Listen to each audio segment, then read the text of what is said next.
বিসমিল্লাহির রহমানির রহিম। Mizan SD media, সত্যের পথে আহলে সুন্নাত ওয়াল জামাত। মধ্যে এই আয়াতে কারিমাগুলোর তাফসীর করতে গিয়ে মুফাসসিরিনে কেরাম বলেছেন, এই বরকতময় রাতের মধ্যে আল্লাহ রাব্বুল আলামিন কোরআনকে অবতীর্ণ করেন নাই পূর্ণাঙ্গ রূপে, বরঞ্চ আল্লাহ কোরআন নাজিলের সিদ্ধান্ত গ্রহণ করেছিলেন এই বরকতময় রাতের মধ্যে, মুবারকময় রাতের মধ্যে। সুবহানাল্লাহ। কারণ এই মুবারকময় রাতে আল্লাহ কোরআনকে পরিপূর্ণ করেন নাই, বরঞ্চ কোরআন নাজিলের সিদ্ধান্ত নিয়েছিলেন। প্রত্যেকটা তাফসীরের কিতাবের মধ্যে, সুস্পষ্ট তাফসীরের কিতাবের মধ্যে এই ব্যাখ্যাটাই আসছে, কারণ কোরআনকে আল্লাহ পূর্ণাঙ্গ করেছেন কদরের রাত্রিতে। কতক্ষণ ঠিক না ঠিক? এই জন্য আল্লাহ রাব্বুল আলামিন সূরাতুল কদরের মধ্যে আরেকটা সূরা স্পষ্ট করে আল্লাহ তাআলা বলেন, বিসমিল্লাহির রহমানির রহিম, ইন্না আনজালনাহু ফি লাইলাতিল কদর। জুড়ে কন্যা আল্লাহু আকবার। গভীর মনোযোগ। আল্লাহ রাব্বুল আলামিন এখানে বলতেছেন, নিশ্চয়ই আমি আল্লাহ কদরের রাত্রিতে কোরআনকে অবতীর্ণ করেছি। আবার সূরা দুখান শরীফের 3 নম্বর আয়াতে কারিমায় আল্লাহ কয়, ইন্না আনজালনাহু ফি লাইলাতিন মুবারাকা, নিশ্চয়ই আমি বরকতময় রাতের মধ্যে কোরআনকে নাজিল করেছে। আবার আল্লাহ রাব্বুল আলামিন আরেক জায়গায় বলেছেন, শাহরু রমাদানাল্লাযী উনজিলা ফীহিল কুরআন, আমি রমজান মাসের মধ্যে কোরআন অবতীর্ণ করেছি। সুবহানাল্লাহ। তো রমজান মাসে আল্লাহ কোরআন অবতীর্ণ করেছেন এবং কদরের রাত্রিতে আল্লাহ কোরআনকে পরিপূর্ণ করেছেন, এটা স্পষ্ট। কথা কোন ঠিক না বেঠে? আবার সূরা দুখান শরীফের আল্লাহ 3 নম্বর আয়াতে কারিমায় বলেছেন, আমি বরকতময় রাতের মধ্যে কোরআন নাজিল করেছি। পরবর্তী আয়াতে কারিমায় আল্লাহ কয়, ফিহা ইফরাকু কুল্লু আমরিন হাকিম, আমি ওই রাতে এই রাতের মধ্যে প্রত্যেকটা গুরুত্বপূর্ণ কাজের দৃঢ় সিদ্ধান্ত গ্রহণ করি। আমি অনেকটি তাফসীর দেখেছি, যারা বদ আকীদা সম্পন্ন মানুষ, যারা ইসলামের মধ্যে ফাটল ধরায়, ইসলামের মধ্যে ফাটল ধরায় না ব্যক্তিগুলা কয় যে বরকতময় রাতই হলো কোরআন নাজিলের রাত, আর ওই কদরের রাতকেই বলা হয় বরকতময় রাত। এগুলা মিথ্যা বানোয়াট কথা। এদের কথা শুনে আপনারা বিভ্রান্ত হবেন না, কারণ এই লাইলাতুল মুবারাকা কথাটা হাদিস শরীফের মধ্যে আল্লাহর হাবিব স্পষ্ট করেছেন। সাহাবায়ে কেরাম জানতে চেয়েছিলেন, ইয়া রাসূলুল্লাহ, লাইলাতুল মুবারাকা এটা কোন রজনী? তখন রাসূল স্পষ্ট করে বলেছেন হাদিস শরীফে, লাইলাতুল মুবারাকা মিন নিসফে শাবান। নিসফে শাবান মানে শাবান মাসের মধ্যবর্তী রাত, অর্থাৎ 14ই শাবান দিবাগত রাত, 15ই শাবানের রাতটাকে বলা হয় মুবারকময় রাত। এটা হাদিস শরীফের মধ্যে স্পষ্ট। জুড়ে কন্যা সুবহানাল্লাহ। আমার ভাইয়েরা, বন্ধুরা, এই জন্য প্রত্যেকটা হাদিস শরীফের মধ্যে আল্লাহর হাবিব সাল্লাল্লাহু আলাইহি ওয়াসাল্লাম মুবারকময় রাতের কথা বলতে গিয়ে বলা হয়েছে, লাইলাতুম মুবারাকা মিন নিসফে শাবান, শাবান মাসের মধ্যবর্তী রাতটাই হলো মুবারকময় রাত। আর কোরআন শরীফে আল্লাহ বলেছেন, ইন্না আনজালনাহু ফি লাইলাতিন মুবারাকা, বরকতময় রজনীর মধ্যে আমি কোরআনকে নাজিল করেছি। এখন প্রশ্ন হলো, নাজিল করেন নাই, বরঞ্চ বরকতময় রাতের মধ্যে আল্লাহ কোরআন নাজিলের সিদ্ধান্ত নিয়েছেন। কথা বলেন ঠিক না ঠিক? যেমন আজকে এখানে সবুজ ভাইয়ের বাড়িতে মাহফিল করার আগে প্যান্ডেলটা যে করছেন, প্যান্ডেল করার আগে নাপ নেওয়া হয়েছে, এস্টিমেট করা হয়েছে, এখানে কয়টা বাঁশ লাগবো, কয়টা সামিয়ানা লাগবো, প্যান্ডেল করার আগে সিদ্ধান্ত গ্রহণ করা হয়েছে। কথা বলেন ঠিক কিনা? এবং এটা নয়, শুধু একটা বিল্ডিং যখন আমরা বানাতে যাই, দেখবেন বিল্ডিংটা নির্মাণ করার আগে রাজমিস্ত্রির সাথে আমরা এস্টিমেট করি যে ভাই ইট কতগুলা লাগবো, বালি কতগুলা লাগবো, সিমেন্ট কতগুলা লাগবো। একসাথে কি বিল্ডিং পরিপূর্ণ হয়ে যায়? আগে আমরা সিদ্ধান্ত গ্রহণ করি, ফয়সালা নেই যে কতগুলা ইট লাগতে পারে, কতটা বালি লাগতে পারে, কতটা রড লাগতে পারে। এই জন্য ইঞ্জিনিয়ার প্ল্যানিং এর মাধ্যমে আমরা দেখবেন একটা বিল্ডিং এর কাজ করা শুরু করি, করার আগে একটা সিদ্ধান্ত গ্রহণ করি। তাহলে কোরআন শরীফ আল্লাহ পৃথিবীতে অবতীর্ণ করবেন, যেই কিতাব দিয়ে আল্লাহ বিশ্ববাসীর সঙ্গে চ্যালেঞ্জ করেছেন, যালিকাল কিতাবুল লা রাইবা ফি, এটা এমন একটা কিতাব যেই কিতাবে কোনো সন্দেহের অবকাশ নাই। এরকম একটা কিতাব আল্লাহ পৃথিবীতে অবতীর্ণ করবেন, এটা তো হুট করে করতে পারেন না। এই জন্য আল্লাহ কোরআন নাজিলের আগে কোরআন নাজিলের সিদ্ধান্ত নিয়েছিলেন, আর ওই সিদ্ধান্তটা আল্লাহ পাক নিয়েছিলেন নিসফে শাবান, শাবান মাসের মধ্যবর্তী রাত, যেটাকে ফার্সি ভাষায় বলা হয় লাইলাতুল বারাআত, শবে বরাত, এবং আরবি ভাষায় এটাকে বলা হয় লাইলাতুল বারাআত। জুড়ে কন্যা সুবহানাল্লাহ। আমার বাবাজিরা, বন্ধুরা, শুধু কোরআনে পাকে আল্লাহ সিদ্ধান্ত নেন নাই, কোরআন নাজিলের সিদ্ধান্ত করা হয় নাই, প্রত্যেকটা গুরুত্বপূর্ণ কাজের সিদ্ধান্ত আমার আল্লাহ গ্রহণ করেছিলেন এই রাতের মধ্যে। এই জন্য বলা হয়েছে ফিহা ইউফরাকু কুল্লু আমরিন হাকীম।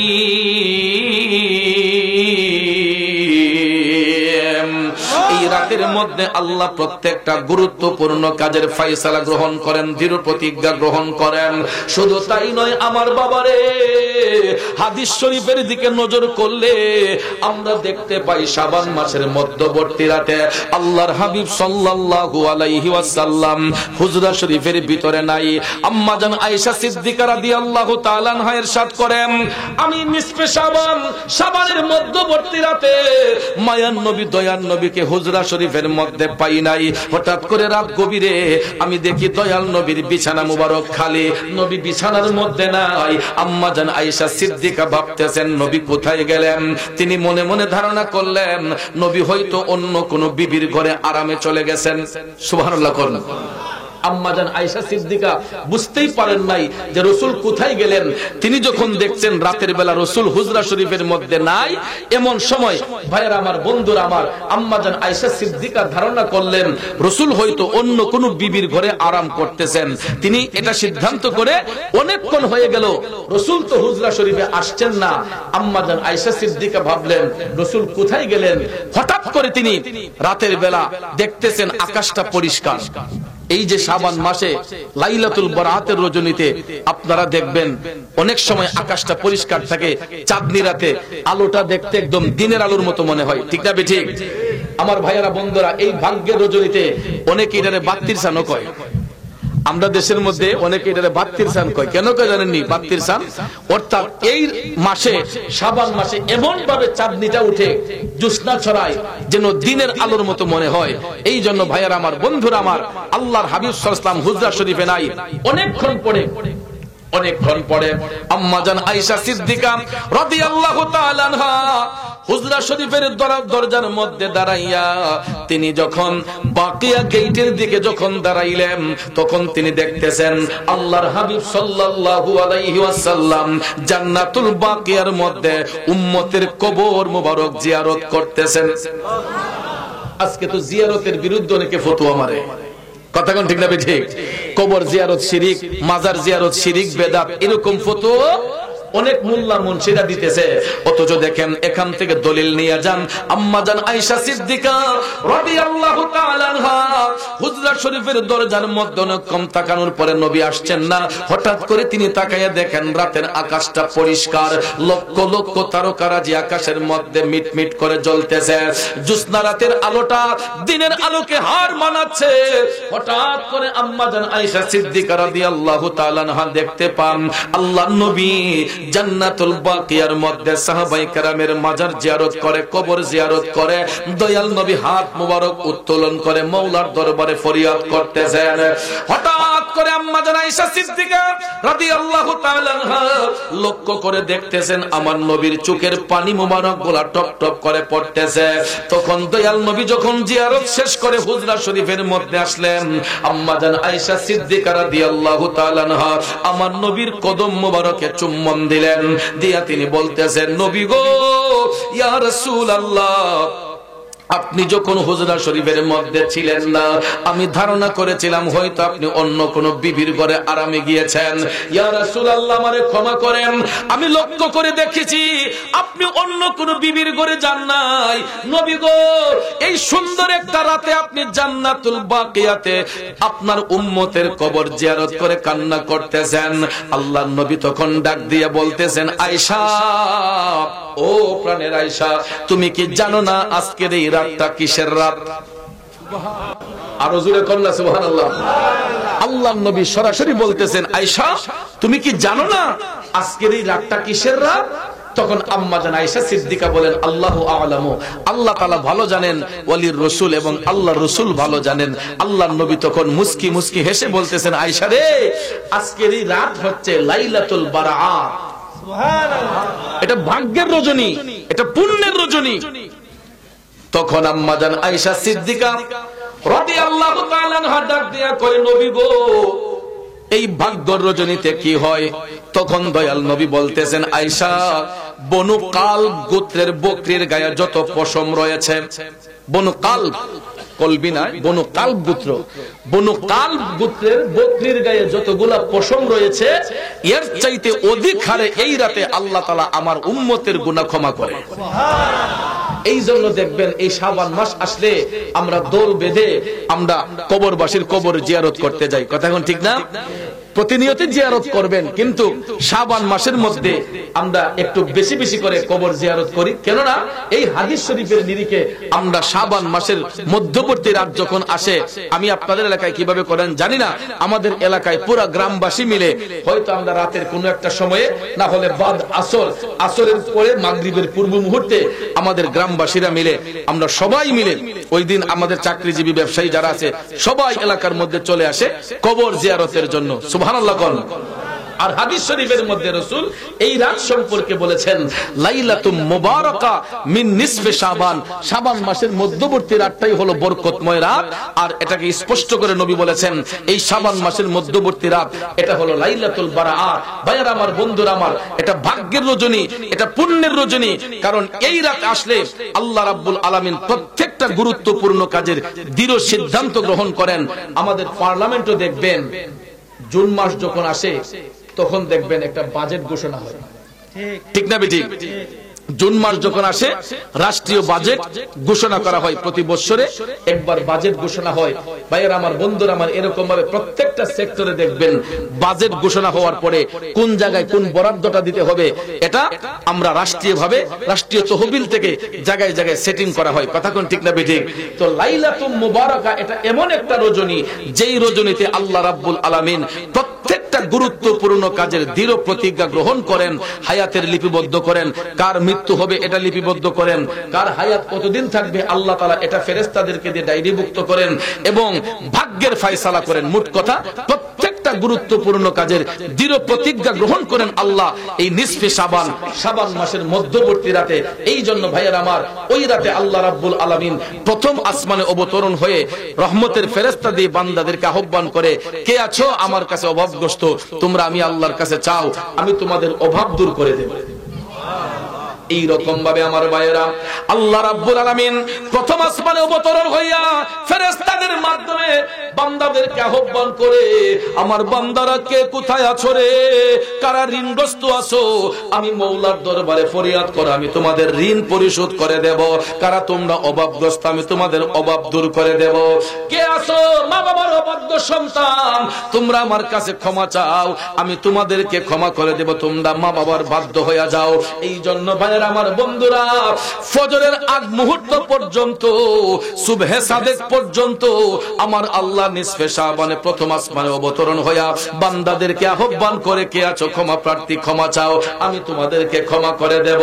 তাইলে বলুন, ক্ষমা দেওয়ার মালিক একমাত্র কে? আল্লাহ। জোরে বলেন কে? আবার মৃত্যু দেওয়ার মালিক একমাত্র কে? এই জন্য কবি কয়, তুমি রাখো কি বা মারো এই দয়া করো, থাকিতে যেন তোমায় না ভুলি।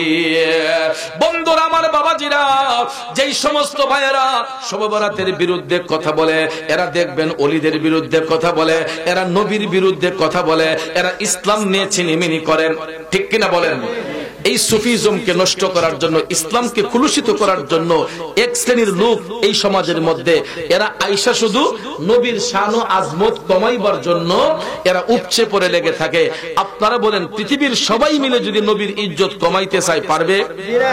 আমার আল্লাহ নবীর ইজ্জত বাড়িয়ে দিয়েছেন। এই জন্য কোরআনে পাকে আল্লাহ বলেছেন, ওয়া রাফা'না লাকা যিকরাক, ও হাবিব, আপনার ইজ্জত, আপনার প্রশংসা আমি আল্লাহ বাড়াইয়া দিছি। দুনিয়ার কোন মোল্লা মুন্সি আপনার ইজ্জত কমাইতে পারবে না, বাড়াইতে পারবে না।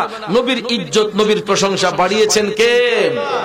আল্লাহ দিয়েছে নবীকে সম্মান, তোদের হিংসায় হবে কি?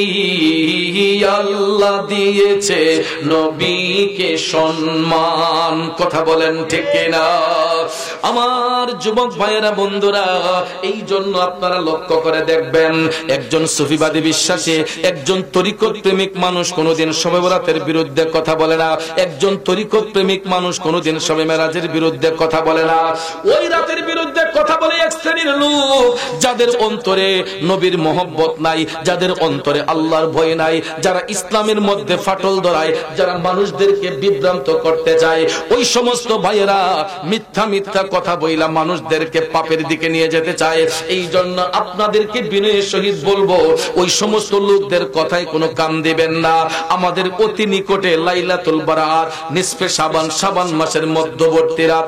আজকে সম্ভবত চাঁদের 12 তারিখ, আজকে সম্ভবত চাঁদের 12 তারিখ, ইনশাআল্লাহ 15 তারিখ দিবাগত রাতি হচ্ছে, 14 তারিখ দিবাগত রাতি হচ্ছে নিসফে শাবান, লাইলাতুল বারাতের রজনী। আপনাদেরকে বিনয়ের সহিত বলবো, এই রাত যখন আমাদের মধ্যে আসবে, একটা মানুষও হেলায় হেলায় কাটাবেন না। আমরা সন্ধ্যার পর থেকে ফজরের আগ মুহূর্ত পর্যন্ত নফল নামাজ, নফল ইবাদত, কোরআনে পাকের তেলাওয়াত দিয়ে আমরা এই রাতের ইবাদত করব। কিন্তু শবে বরাত যখন আসে, দেখবেন অনেক মসজিদের মধ্যে হুজুররা ওই দিন পারলে 5 মিনিট আগেই নামাজটা শেষ করে লাই, মসজিদও তালা লাগাই দেয় যাতে মানুষ ইবাদত করতে না পারে। কেন না শবে বরাত পালন করে? এটা বেদাত, শিরক। আচ্ছা, রাতের মধ্যে বান্দা ইবাদত করবে, যেই কোনো রাতে করুক, বরকতময় রাতে ইবাদত করবে, এখানে বেদাতের ফতোয়া আসবে কেন? শিরকের ফতোয়া আসবে কেন? ইবাদত করলে তো আমরা আল্লাহরে ডাকবো, রাসূলের দুরূদ শরীফ পড়বো। কথা বলেন ঠিক না ঠিক? এটা এখানের মধ্যে আমরা বাধা দেব কেন? এখানে যেন মসজিদ কোনো তালা দেওয়া না হয়। আমি দেখেছি অনেক জায়গায় ইমাম সাহেব হুজুররা ওই দিন বদ আকীদা সম্পন্ন ইমাম সাহেব হুজুররা আগে ভাগেই নামাজ কান পড়া মসজিদ তালা দিয়ে নাকটা নিয়ে ঘুমায়। আপনাদের এলাকায় এটা নাই, কিন্তু অনেক এলাকার মধ্যে নামাজটা পড়েই মসজিদ তালা দেয়। না আছে একটু জিকির, না আছে একটু মিলাদ শরীফ, না আছে নফল নামাজের গুরুত্ব। বন্ধুরা আমার, বাবাজিরা আমার, এই লাইলাতুল মুবারাকার সম্মানে ন্যূনতম 12 রাকাত নামাজ পড়বেন, নফল নামাজ। অনেক ফায়দা হবে, কারণ প্রত্যেকটা সেক্টরে লাইলাতুল মুবারাকা, লাইলাতুল মেরাজ, লাইলাতুল কদর, এই রাতগুলো যখন আসবে, ন্যূনতম 12 রাকাত করে নফল নামাজ পড়বেন। এটার অনেক ফজিলত রয়েছে। আল্লাহর নবী বলেছেন, এই রাতের সম্মানে যারা 2 রাকাত নামাজ পড়ে, তারা যেন 200 রাকাত নামাজ আদায় করলো। আবার কোন কোন জায়গাতে আসছে, যারা লাইলাতুল বারাত, লাইলাতুল মুবারাকা, লাইলাতুল কদর, লাইলাতুল মেরাজের সম্মানে যারা 2 রাকাত নফল নামাজ পড়ে, আল্লাহ পাক তাদের আমলে 2 লক্ষ রাকাত নফল নামাজের সওয়াব দান করে দেয়। তাহলে ভাইয়েরা আমার, এই সমস্ত ইবাদত থেকে আমাদেরকে যারা ডাইভার্ট করতে চায়, যারা দূরে রাখতে চায়, এরা কি ইসলামের বন্ধু নাকি ইসলামের শত্রু? আপনারা কোন, এরা কি ইসলামের শত্রু নাকি বন্ধু? ইসলামের শত্রু। এই জন্য কবি বলেছেন, ঈমানের পথে অবিচল থেকে আমার মরণ যেন হয়। ঈমানের পথে অবিচল থেকে আমার মরণ যেন হয়। ঈমানের পক্ষে থেকে আমরা মরতে চাই কি চাই না? মাঠটা একটু গরম হয়ে আছে, নরম হয়ে আছে, এটারে গরম করতে হবে। কারা কারা ঈমানের পক্ষে জীবন দিতে চাই? হাত তুলে দেখায়। নারায়ে তাকবীর, নারায়ে রিসালাত। আহলে সুন্নাত ওয়াল জামাত, আহলে সুন্নাত ওয়াল জামাত, পবিত্র ওয়াজ মাহফিল। আমার বাবা যারা বন্ধুরা, এই জন্য ঈমানের পথে অবিচল থেকে মরণ যাদের হয়েছে, তারাই হচ্ছেন আল্লাহর বন্ধু। যারা ঈমানের পক্ষে জীবন দিয়েছে, তারা আল্লাহর বন্ধু। এমনই একজন ব্যক্তি, যার স্মরণে আজকের এই মাহফিল, যিনি হচ্ছেন আতায়ে রাসূল হিন্দিল ওয়ালি সানজিরি আজমিরি খাজা মঈনুদ্দিন চিশতি রাহমাতুল্লাহ আলাইহি। আমার বাবা যারা বন্ধুরা, খাজা গরিবে নওয়াজ এমনই একজন আল্লাহর ওলি, যারা রওজা শরীফ থেকেও মানুষের উপকার উপকার করতে পারে, আল্লাহ তাদেরকে এই কারামত দান করছে কি করছে না? কারামাতুল আউলিয়া হাক্কুন, আউলিয়াদের কারামত সত্য। কিন্তু আজকাল আমি দেখছি সোশ্যাল মিডিয়ার মধ্যে, আমি প্রায় সময় অনেক জিনিস জানার জন্য গুগলে চার্জ দিই। গুগলে চার্জ দিলে অনেক জিনিস আপনি লিখে যখন চার্জ দিবেন, অনেক অজানা জিনিসও আপনার চোখের সামনে চলে আসে। তো আমি দেখলাম যে মানুষ এখন গুগল সফটওয়্যার ব্যবহার করে কেউ ইমানকে তাজা করতেছে, আবার এটা ব্যবহার করে অনেকের ইমান দুর্বল হয়ে যাচ্ছে। এটা কিভাবে আমি দেখতেছি, ওই দিন যখন আমি একটা এই ওলির জীবনী পড়তেছি, তখন আমি চার্জ দিলাম গুগলের মধ্যে, দেওয়ার পরে দেখি এখানে লেখছে কারামতুল আউলিয়া হাক্কুন, আউলিয়াদের কারামত সত্য। এটা আমরা বলে থাকি এবং এটা সহি কথা, কিন্তু ওই কথাটাকে মিথ্যা প্রতিপন্ন করছে, এটা বলে জাল কথা, এটা বলে মিথ্যা কথা। নাউজুবিল্লাহ কোন। তো এটারে আবার অনেক এই কাহিনী কইরা অনেক সাজায়ে গুজায়ে লেখছে যে এইগুলা বলা যাবে না, এগুলা যারা বলবে এরা বেদাত করবে, কারণ কারামতুল আউলিয়া হাক্কুন, আউলিয়াদের কারামত সত্য, এটা নাকি মিথ্যা কথা। ভাইয়ার আমার, বন্ধুরা আমার, আল্লাহর ওলিগণকে আল্লাহ সব সময় তো কারামত দেয় না, বিভিন্ন সময়ে বিভিন্ন পরিস্থিতিতে অনেক সময় মানুষের আস্থা বিশ্বাসকে জাগ্রত করার জন্য, মানুষের প্রতি, আল্লাহর ওলিদের প্রতি মানুষের শ্রদ্ধা ভক্তি তাজিম থাকে, এই জন্য আল্লাহ তাআলা অনেক সময় আল্লাহর ওলিদেরকে কারামতি শক্তি দান করে। যেমন বাবা শাহজালালের জ্বলন্ত কারামত ছিল, উনি নামাজের মুসল্লা বিছাইয়া সুরমা নদী পার হয়েছেন। কথা কোন ঠিক না ঠিক? আমার গাউসে পাকের অসংখ্য কারামত ছিল, যেটার দ্বারাতে অনেক সময় দেখা গেছে মরা জিনিস জিন্দা হয়েছে। আর আতায়ে রাসূল খাজা গরিবে নওয়াজের জ্বলন্ত কারামত ছিল, উনার হাতের যেই উযু করার জন্য যেই পানির লুটাটা থাকতো, এই পানির লুটার মধ্যে আনা সাগরের পুরাটা পানি লুটার মধ্যে এনে ভরে করে রাখছিলেন। কার হুকুমে? আল্লাহ। আরো যখন কার হুকুমে? আল্লাহ যদি চায় একটা লুটার ভিতরে পুরা সমুদ্রের পানি আইনা বইরা দিতে পারে না। আবার আল্লাহ যদি চায় মুহূর্তের মধ্যে একটা শুকনা জায়গায় সাগর বানিয়ে দিতে, আল্লাহ তাআলা পারে কি পারে না? ভাইয়ারা আমার, আল্লাহর পথে যারা জীবন উৎসর্গ করেছে, যারা আল্লাহর পথে নিজের জীবনকে বিলিয়ে দিয়েছে, এরা আল্লাহর বন্ধু হয়। আর আল্লাহর বন্ধুদেরকে আল্লাহ কোন কোন সময়ে কারামত দান করেন। যেমন রাজা পৃথ্বীরাজ যখন খাজা গরিবে নওয়াজের সঙ্গে যখন অন্যায় অত্যাচার শুরু করে দিল, ভাইয়ের আমার, বন্ধুরা আমার, খাজা গরিবে নওয়াজ সহ ওনার অনুসারী যারা, এদেরকে আনা সাগরের পানি ব্যবহার করতে দিচ্ছে না। এখন আপনারা বলেন, পানি ছাড়া কোনো মানুষ বাঁচতে পারে? পানির ওপর নাম জীবন, আমরা বলি কি বলি না? আসলে পানি ছাড়া কোনো মানুষ বাঁচতে পারে না। এই আগুন, পানি, মাটি, বাতাস, এই চারটা জিনিস আমাদের প্রয়োজন লাগেই লাগে। কথা কোন ঠিক না ঠিক? বাতাস যদি না হয়, অক্সিজেন না পেলে আমরা শ্বাস নিঃশ্বাস নিতে পারবো না। আগুন যদি না হয়, আমরা কোনো জিনিস সিদ্ধ করে এটা ব্যবহার করতে পারবো না। ভাইয়ার আমার, বন্ধুরা আমার, বাতাস যদি না হয় আমরা চলতে পারি না। পানি যদি না হয় আমরা কোনো মানুষ চলতে পারি না।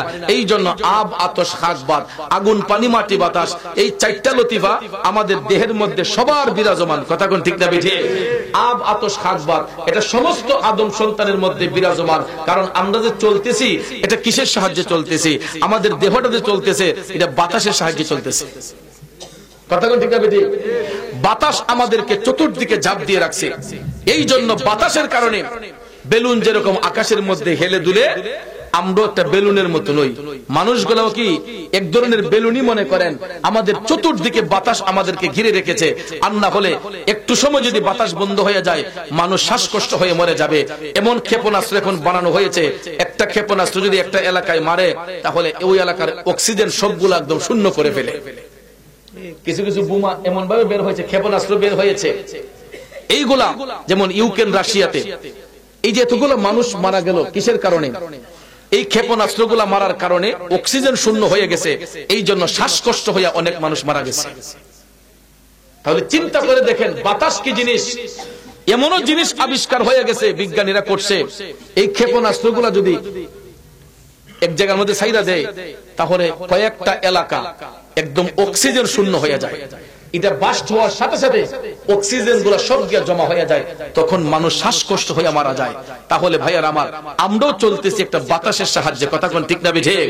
এই জন্য এই তিন চারটা জিনিস ছাড়া কোনো মানুষ চলতে পারে না। রাজা পৃথ্বীরাজ নির্দেশ দিল যে খাজা মঈনুদ্দিন সহ ওনার কাফেলাতে যারা আছে, কেউ যাতে পানি নিতে না পারে।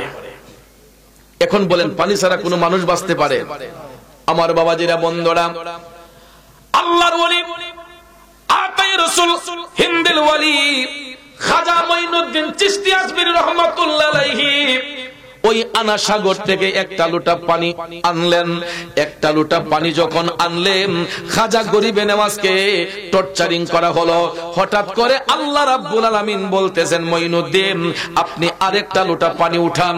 আমার খাজা গরিবে নেওয়াজ যখন আরেক লোটা পানি যখন এই লোটার মধ্যে বললেন আনা সাগর থেকে, দেখা যায় খাজা গরিবে নেওয়াজ এই উনার হাতের লোটাতে যেই পানিটা ভরলেন, একেবারে আনা সাগরটা শুকায়া গেছে। আনা সাগরের মধ্যে আর কোনো পানি নাই। এই পানি গেল কোথায় ভাইয়ার আমার? একটা নদী ভর্তি পানি, একটা সাগর ভর্তি পানি। এই পানিটা তো আপনার হিসতে গেলেও তো হাজার হাজার মেশিনের প্রয়োজন, কথা কোন ঠিক না বেঠে? হাজার হাজার মেশিন দিয়ে হিসলেও তো সমুদ্রের পানি হিচ্ছা কমানো সম্ভব না, কথা কোন ঠিক না বেঠে? কিন্তু আল্লাহ যদি চায় সেকেন্ডের মধ্যে এই পানিকে উড়িয়ে দিতে পারে কি পারে না? আমার বন্ধুরা, বাবাজিরা, আল্লাহর বন্ধুদেরকে আল্লাহ কত ভালোবাসে গো। খাজা মঈনুদ্দিন চিশতি আনা সাগরের পানিটা লুটার মধ্যে ভরার কারণে দেখা যায় এই সাগরটা একদম শুকিয়ে গেছে। বন্ধুরা আমার, বাবাজিরা, এখন মুসলমান কেন, হিন্দু জমিদাররা পর্যন্ত, হিন্দুরা পর্যন্ত পানি ব্যবহার করতে পারে না। এখন পানি ছাড়া তো কেউ বাঁচতে পারে না। পানি গেল কোথায়? পানি গেল কোথায়? দেখা যায় খাজা মঈনুদ্দিনের হাতের লুটাতে শুধু এক লোটা পানি আছে, এছাড়া আর কোনো পানি হিন্দুস্তানের মধ্যে কোথাও নাই। আজমির অভিমুখে আনা সাগরের পানি যখন শুকায়া গেছে, ওই আজমির এলাকার মানুষ পানি শূন্য হয়ে গেছে। রাজা পৃথ্বীরাজ চিন্তা করলো পানি গেল কই, পানি গেল কই? এখন সব হিন্দু রাজারা আইসা খাজা মঈনুদ্দিন চিশতির কাছে আসছে, কয় হুজুর আপনার মনে কষ্ট দেওয়ার কারণে হয়তো পানিটা চলে গেছে, আপনি কিছু একটা করেন। খাজা মঈনুদ্দিন কয় আমি কি করব? যা করার তো আল্লাহ না করব, ঠিক না বেঠিক? না হুজুর, নিশ্চয়ই আপনার মনে কষ্ট দেওয়ার কারণে আপনি আল্লাহর দরবারে ফরিয়াদ করছেন, এই জন্য আল্লাহ হয়তো এই আনা সাগরের পানি শুকাইয়ে দিছে। খাজা মঈনুদ্দিন কয় তাহলে আমি আরেকবার আল্লাহর কাছে দোয়া করি। হুজুর আপনি আমার মালিকের কাছে দোয়া করেন, দেখি আপনার উসিলায় পানি আসে কিনা। খাজা মঈনুদ্দিন চিশতি নদীর পারে দাঁড়াইয়া, আনা সাগরের পারে দাঁড়াইয়া যখন আল্লাহর দরবারে ফরিয়াদ করলেন, ফরিয়াদটা করতে দেরি হয়েছে গো। আমার আল্লাহ কুদরতের জবানে হয়তো খাজা গরিবে নেওয়াজকে বললেন যে মঈনুদ্দিন তোমার লুটার পানিটা আবার নদীর মধ্যে তুমি ঢাইলা দাও। খাজা গরিবে নেওয়াজ আনা সাগরের মধ্যে যখন আবার এই হাতের লুটার পানিটা যখন আমার আল্লাহর কুদরতি ইশারায় যখন আবার নদীর মধ্যে ফেলে দিলেন, দেখা যায় মুহূর্তের মধ্যে আবার পানিতে ভরপুর হয়ে গেছে। তখন হিন্দুরা কয় আর সম্ভব নয়, উনি এমন একজন ব্যক্তি যাকে আল্লাহ কবুল করে নিয়েছে। ওই হিন্দুরা আস্তে আস্তে করে খাজা গরিবে নেওয়াজের কাছে মুসলমান হতে লাগলো। মুসলমান হইতে হইতে হইতে রাজা পৃথ্বীরাজ পরাজিত বরণ করে খাজা গরিবে নেওয়াজকে সম্মান দিয়ে চিরতরে চলে গেছে।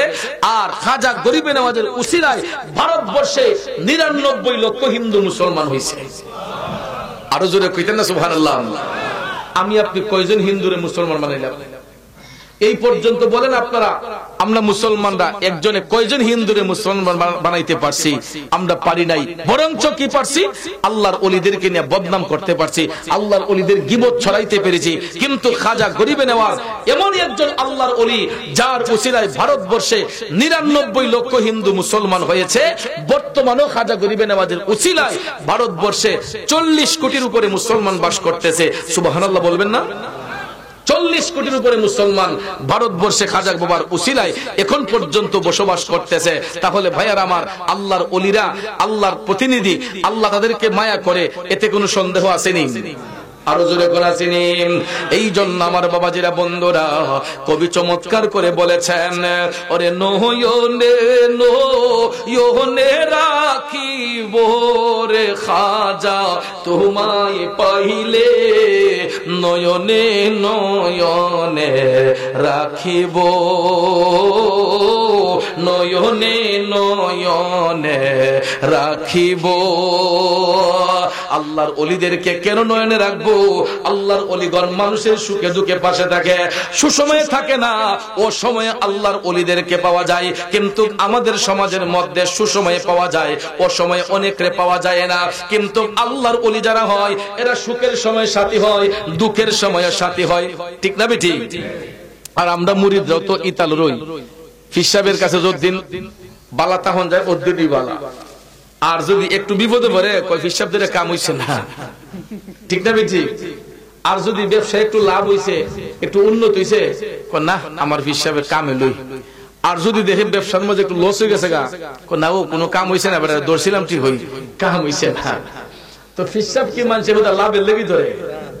হ্যাঁ ভাইয়ার আমার, বন্ধুরা আমার, অনেকে আমি দেখছি এরকম কাজই করে যে লাভ লস বিচারে খালি মুরিদ হওয়ার পরে খালি নগদ চাই আলা, যে নগদ উইজ দোকা।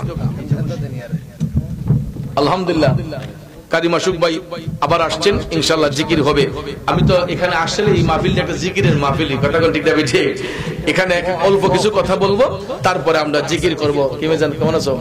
একটু দুরূদ শরীফ পড়েন। আল্লাহুম্মা সাল্লি আলা সাইয়্যিদ মুহাম্মাদ নাবি শাফি মা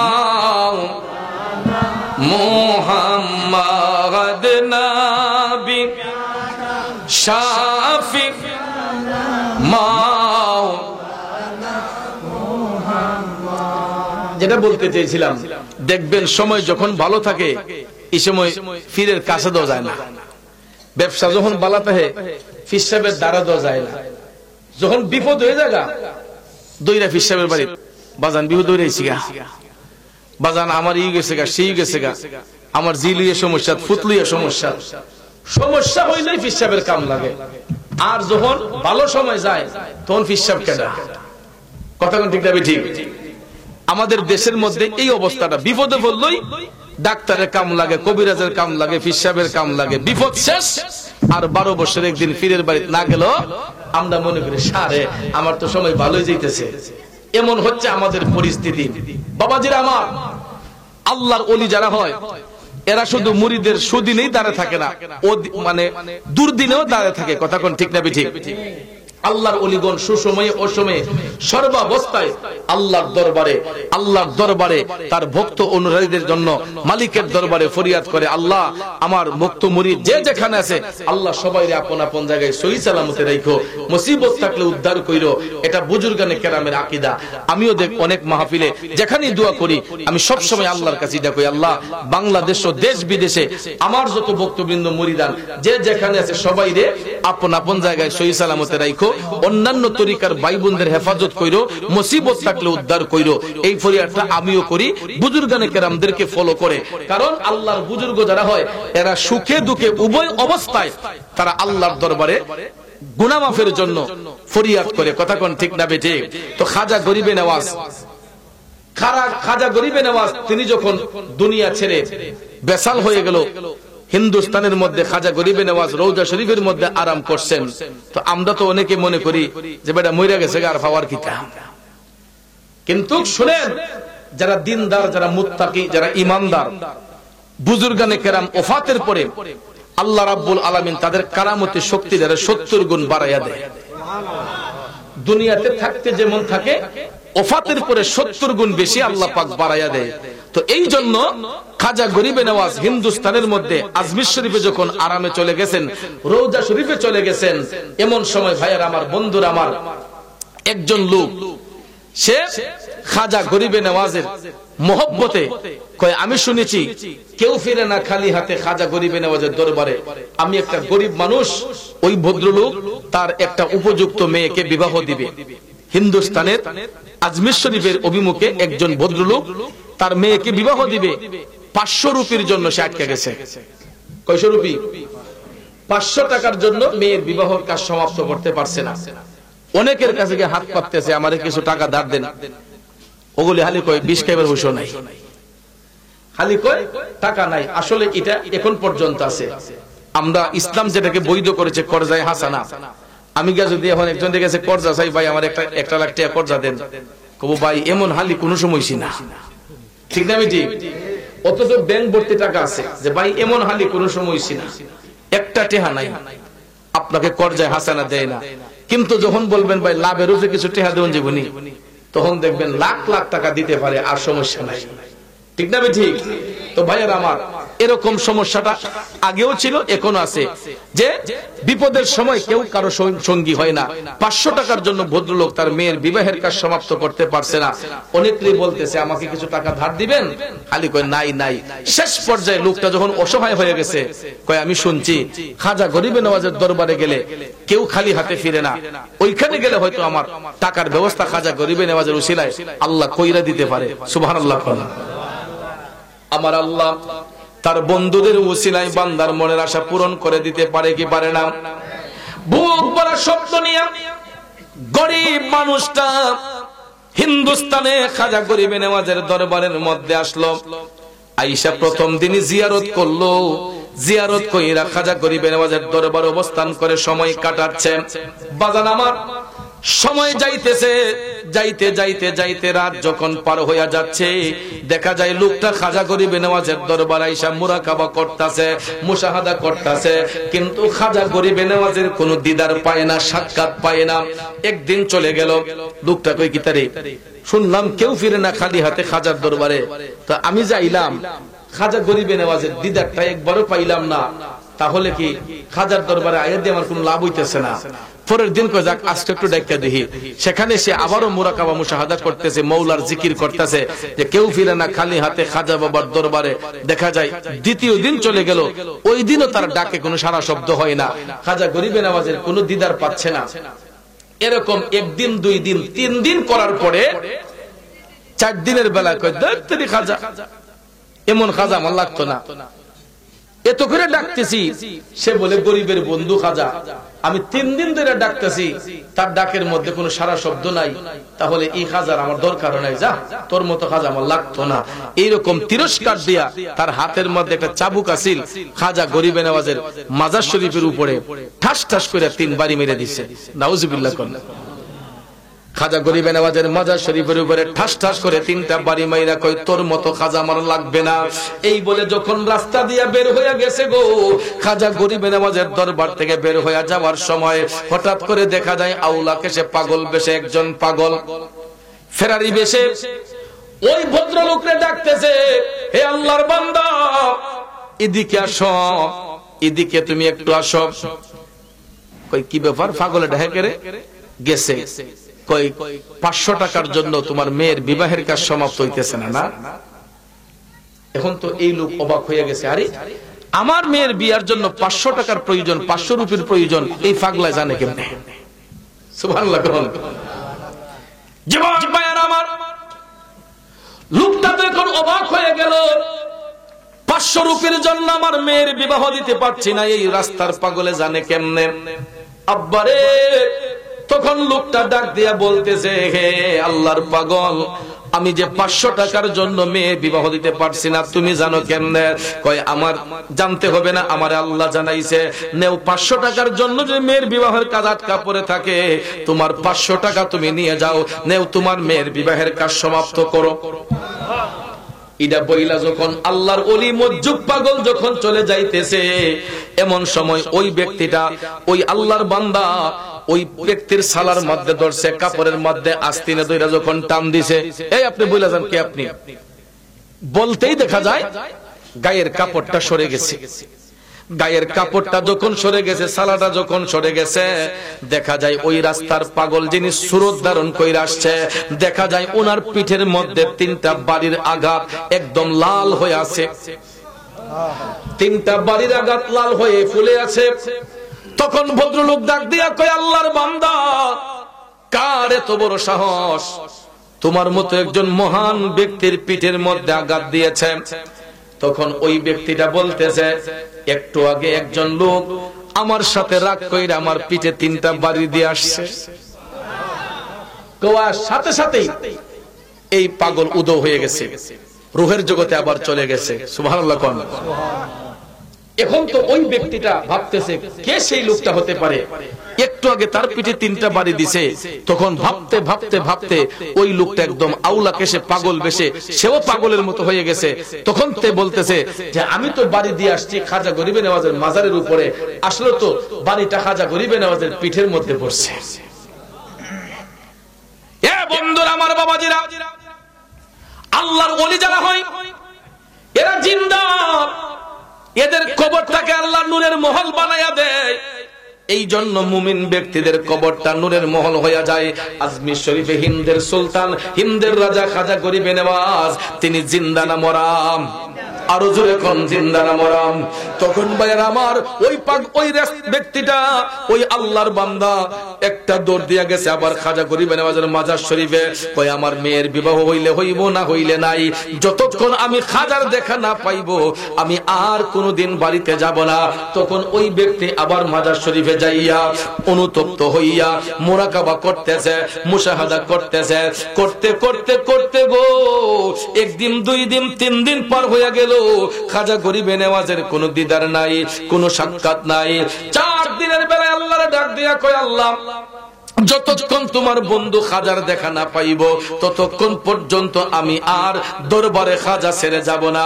তখন ভাইয়ার আমার 4th দিনের মাথায় রাত জায়গা যখন সেই ব্যক্তিটা মুরাকাবা করতেছে, মুশাহাদা করতেছে, করতে করতে গো হঠাৎ করে দেখা যায় খাজা গরিবে নওয়াজ আপন রওজা শরীফ থেকে হাত মুবারক বের করে দিলেন।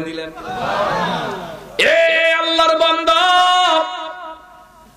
তুমি তোমার ভুলের জন্য অনুতপ্ত হয়েছো, আমি মঈনুদ্দিন, আমার মধ্যে আর কোনো ক্ষোভ নাই, যাও, তুমি যেহেতু তোমার ভুল বুঝতে পেরেছো, আমি মঈনুদ্দিন তোমারে ক্ষমা করছি, আল্লাহ তোমাকে রহমতের চাদরে আবরণ করে নাও।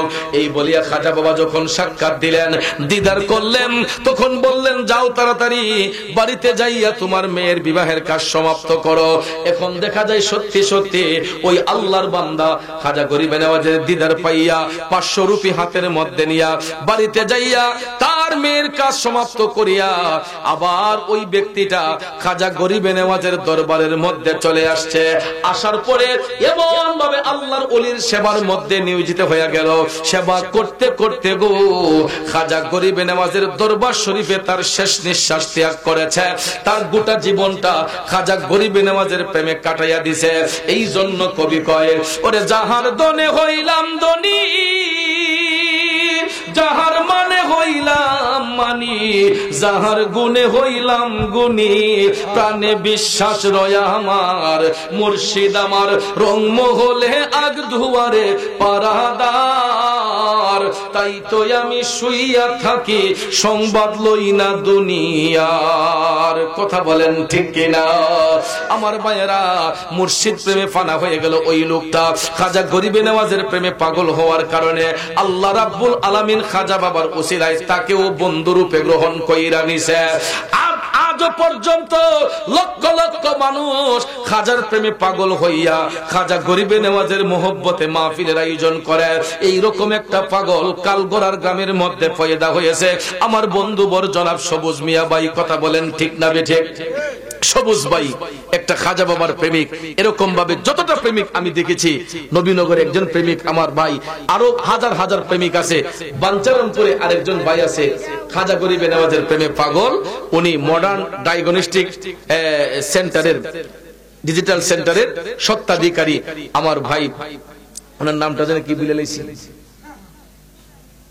যাক, ওই ভাইটাও প্রতি বছর একবার খাজা বাবার প্রেমে পাগল হইয়া তিনি খাজা গরিবে নওয়াজের দরবারে যায়। আমিও আমার খাজা বাবার জন্য পাগল। আমি খাজার একটা আশেক, খাজা বাবার একজন গোলাম, নগণ্য গোলাম। আমি যখন দরবারে খাজাতে গিয়েছি কয়েকটা জিনিস অ্যাপ্লিকেশন করেছিলাম। আল্লাহ যে তার বন্ধুদেরকে ভালোবাসে এটার জ্বলন্ত প্রমাণ আমি নিজে পাই আসছি খাজা বাবার উসিলায়। আমি যেই 3টা অ্যাপ্লিকেশন করেছিলাম, আমার 3টা অ্যাপ্লিকেশনকে আল্লাহ খাজা বাবার উসিলায় কবুল করে নিচ্ছে। এবং আমি যখন দরবারে খাজা থেকে আসছি ভাইয়ার আমার, এমন একটা মানুষ প্রায় সময় এই ব্যাগটা শূন্য হয়ে যেত। মাহফিলের সিজনে না হাদিয়া আসে, সিজন ছাড়া তো আর টাকা পাই না। এই ব্যাগটা শূন্য হইয়া যাইত। একটা নগদ কথা আপনাদেরকে কইয়া যায়, কিন্তু আল্লাহর ওলির মহব্বতে এই ঝুলি কোনো সময় খালি হয় না। হয় এটার পিছনে আমি দেখছি, আমার জ্ঞান খাটাই আমি দেখছি আমার খাজা বাবার উসিলায় আল্লাহ তাআলা আমাকে অনেক দিয়েছে, যেটা আমার 5 বছর আগেও ছিল না। কিন্তু দরবারে খাজাতে যাওয়ার কারণে আল্লাহ তাআলা আমি জিরোরে একদম হিরো বানাই দিয়েছি। এই জন্য ওলিদেরকে ভালোবাসবেন, খাজা বাবার প্রেম অন্তরে রাখবেন, দেখবেন আপনার ঝুলি কখনো শূন্য হবে না। আমি প্রত্যেকটা মাহফিল থেকে আমার মাহফিলে যে হাদিয়া পাই, আমি এই হাদিয়ার একটা অংশ যতই হোক আমার সামর্থ্য অনুসারে প্রত্যেকটা মাহফিল থেকে আমি আমার একটা দান বাক্স আছে, এটার মাঝে আলগা কইরা আমি খাজা বাবার নামের গুণে আমি ওই টাকাটা সেভ করি। সেভ করার পরে আমি প্রতি বছরে আমার বাড়িতে খানকা শরীফেও আমি খাজা বাবার নামে একটা উরুস মাহফিল, আমিও আমার এই হাদিয়া দিয়ে কাপ থেকে 1 টাকা নেই না, যদি কেউ শরীক হয়ে খুশি হই আলহামদুলিল্লাহ। এই অভ্যাসটা দেখছি সবুজ ভাইয়ের মধ্যেও, মাহফিলে কোনো কালেকশন নাই, কারো কাছ থেকে আনে না, খুশি হয়ে যদি কেউ 1 টাকা দেয় আলহামদুলিল্লাহ, আর না হলে এখানে কোনো চাওয়াচাওয়ি হয় না। আর আসলে আমি দেখছি খাজা বাবার প্রেমে কেউ যদি 1 টাকা খরচ করে, আমি দেখছি আল্লাহ তারে 1000 গুণ বাড়াইয়া ইজ্জত দান করে। এই জন্য ভাইয়ার আমার, বন্ধুরা আমার, অনেকেই হয়তো দান্দামান্দা করে, কিন্তু সত্যিকারের প্রেমিক যারা, এদের মধ্যে এরকম কোনো ধোঁকা নাই যেটা আমার সবুজ ভাইয়ের মধ্যে নাই। এবং আরো যারা খাজা গরিবে নওয়াজের খাস প্রেমিক আমি দেখছি তাদের মধ্যে এরকম কোনো রিয়া, ফখর, হিংসা নাই। তাইলে বলুন, আল্লাহর ওলি খাজা গরিবে নওয়াজের প্রেম অন্তরে রাখলে লাভ হয় না লস হয়? জোরে কোন লাভ হয় না লস হয়? তাহলে যেই কাজটা করলে আমরা লাভ অর্জন করতে পারি, তাহলে লস হয়ে যাইতাম করে হুদুদি আল্লাহর ওলির বদনাম কইরা কোনো ফায়দা নাই। কিন্তু আজকে লাভ করতে গিয়েও সবুজ ভাই একটা লস করে লাইছে। লিটন ভাই যদি খালি কইতো যে ভাই মনিটর সহ মিক্সচার মেশিনটা সহ লইয়েন, একটু মজা টজা বাড়াই দিমুনে, কিন্তু আজগা এই তিতুসা আমরা ঠকাই লিছি। লিটন ভাই আজকে কাজ দায়ী হইছে না, কারণ লিটন ভাইয়ের মাইক দিয়ে ওয়াজ করলে আমার আর কোনো কোন লাগে না, কোন ওষুধ কোন জায়গা দেওয়ান লাগে, প্যারাসিটামল, হিস্টাসিন কোন জায়গা কোনটা দেওয়ান লাগে, এটা কঠিন ডাক্তার।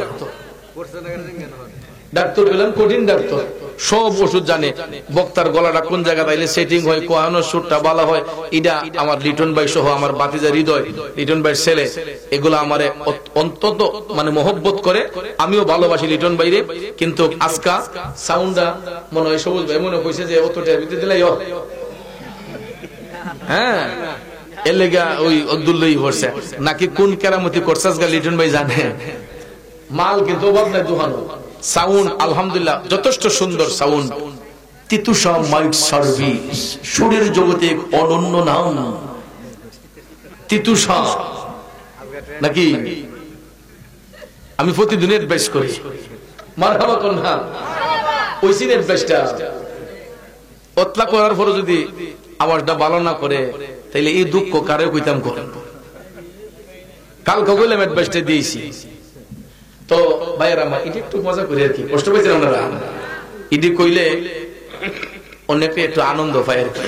তো ইসলামের মধ্যে বিনোদন আছে, আছে না? তো মাঝে মধ্যে ওই যে ইতা সুপার ডুপার ইতা কই, আমরা ইতা না কইয়া আমরা সুন্দর একটা এই অ্যাডভাইস করি আর কি। বিসমিল্লাহির রহমানির রহিম।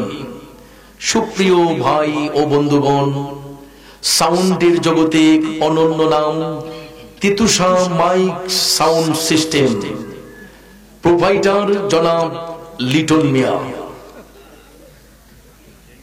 রসুল্লাবাদ বাজার, নবীনগর, ব্রাহ্মণবাড়িয়া। মোবাইল ফোন আমি জানি না। আলহামদুলিল্লাহ। যাক ভাইয়েরা আমার, বন্ধুরা আমার, রাত গভীর হয়ে গেছে। তো যেটা আমি বলেছিলাম, আল্লাহর ওলিদেরকে ভালোবাসবো, আল্লাহর ওলিদেরকে তাজিম করব, আল্লাহর ওলিদের মহব্বত অন্তরে রাখলে আমাদের লস নাই, লাভ ছাড়া। কথা কোন ঠিক না ঠিক? তাহলে আমার খাজা গরিবে নওয়াজ যেই জিনিসটা সবচেয়ে বেশি পছন্দ করতেন, এটা হচ্ছে সেমা। এটা হচ্ছে কি? সেমা। সেমা মানে কি? খালি নাচা ফুর্তি কইরা এই ইডালিয়া খালি ইতা করে ইতা করে, এটার নাম সেমা না। সামা হলো আল্লাহ নবীর শান দিয়া, আল্লাহ নবীর শান গাইয়া কালবের মধ্যে আল্লাহর জিকিরকে জারি করা, আর আল্লাহ নবীর প্রেমের কিছু কথা বললে মানুষের মধ্যে একটা ইশক পয়দা হয়, আর ওই ইশকের মাধ্যমে মানুষের কালবের যে ময়লাটা, এই ময়লাটা দূর হয়। কালব যখন নূরান্বিত হয় তখন মানুষের কাশফুল কলব হয়, কলব যখন জিন্দা হয় মানুষের অন্তরচক্ষু পরিষ্কার হয়, আর অন্তরচক্ষু যখন পরিষ্কার হয় ওই মানুষটা আল্লাহর আরশ পর্যন্ত দেখতে পারে। এই জন্য ভাইয়েরা আমার, অলিগণ বেশি বেশি জিকির করতেন।